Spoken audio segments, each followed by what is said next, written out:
ఈరోజు ఇంకో పక్క నాడు నేడు అన్నారు.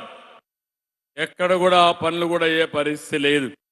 7,876 కోట్లు విలువైన పనులు పూర్తి కాలేదు. 21,151 స్కూల్స్లో బెంచీలు కూడా లేవు.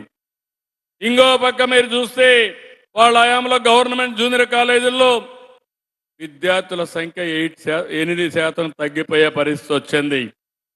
ఇప్పుడు నేను చాలా గర్వపడుతున్నా. ఇటీవల మినిస్టర్ గారు నో సీట్స్ బోర్డు కూడా స్కూల్లో పెట్టే పరిస్థితికి వచ్చారు.